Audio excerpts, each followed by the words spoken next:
good afternoon, everybody. And I'm Richard Bruno, Health Officer at Multnomah County Health Department. And I come to you with some sad news this morning. We have had 3 suspected heat-related overdose deaths in the last 3 days. So people who have potentially died of heat-related illness. And so we wanted to tell you a little bit about what we can about some of those suspected deaths, and then talk to you about how we can prevent future deaths from happening for the rest of this heat-related illness, heat-related events. So yeah, our Multnomah County Medical Examiner's Office is investigating 3 suspected heat deaths of Multnomah County residents since the state of emergency was declared on July 5th amid dangerously hot temperatures. The first death suspected as connected with this emergency was an 84-year-old man in the 97230 zip code, and that was reported on Friday, July 5th.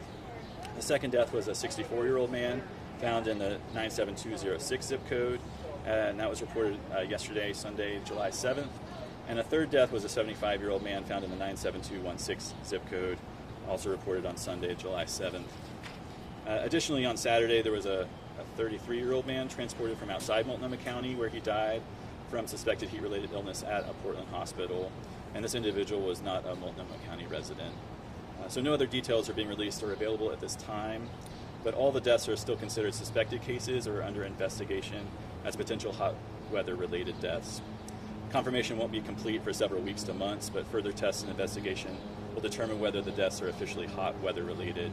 In some cases, the death may be found to have other causes. So we'll update this information as soon as it becomes available.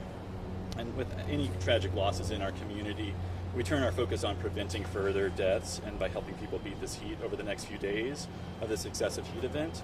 We have 3 cooling centers that are open today from noon until 10 p.m. And we've also extended our library hours till 9 p.m. The splash pads are open, the public pools are open. And if people have trouble getting to one of our cooling centers, they can call 211 and arrange for transportation to the cooling centers.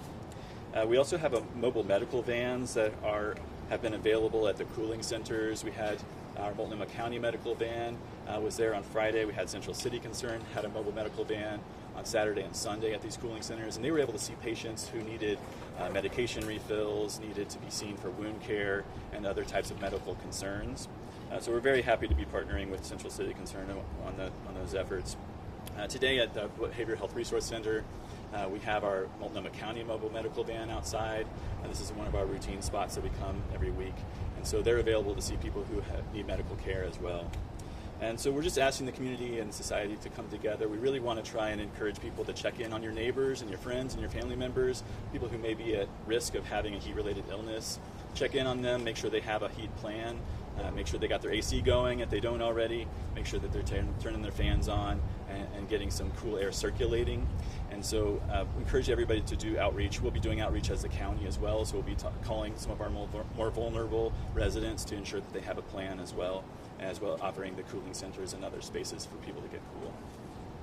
When will we know if the people who died were unhoused or were they inside apartments, or what can you say? Yeah, as we are able to do more confirmation, we'll be able to release more about what their particular situations are in, but typically that comes later.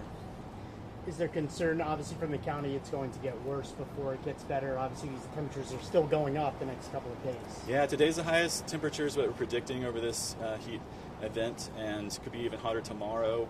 We meet every morning with the National Weather Service to determine what the probabilities are.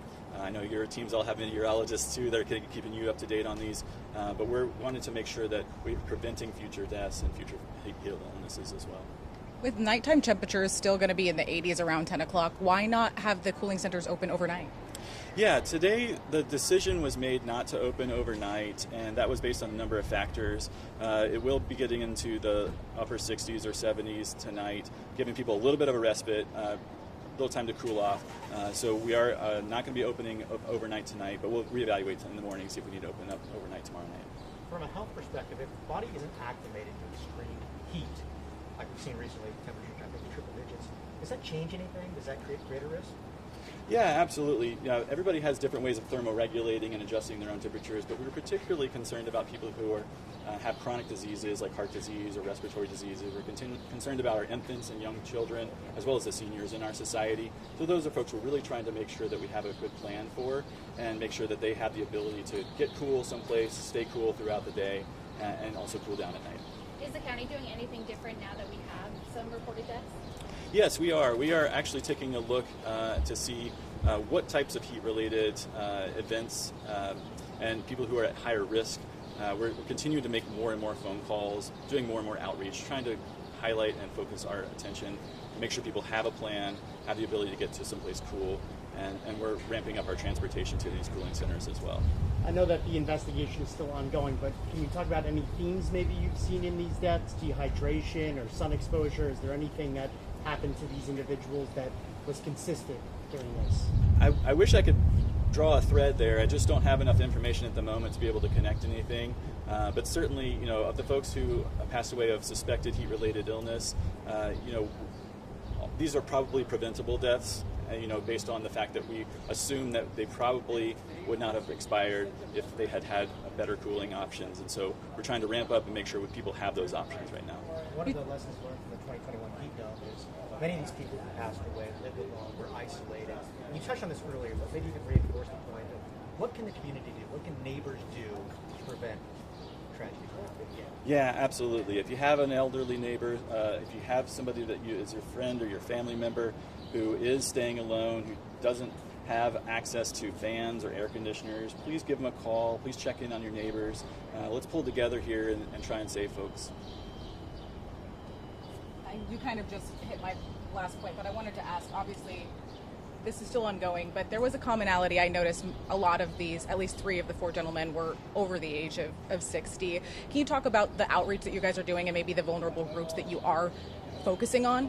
Yes, absolutely. So we are able to take a look at folks that have known medical conditions, chronic diseases, things that may put them at higher risk of being susceptible to heat-related illnesses. And so those are folks that are high on our list and prioritized, as well as seniors in our society for sure. Also want to let you know today we're declaring it a red day, which means that we have more ground level ozone today than we have had previously. There's a burn effect in Multnomah County, so we're asking people not to burn things out in the community because with low level ozone, ground level ozone, it can be very harmful for people who are trying to breathe, especially for folks who have respiratory diseases or our youth or seniors. And so we're asking people to respect that burn ban right now so we don't add to the additional ozone. Hey, it was a pleasure. Thank you.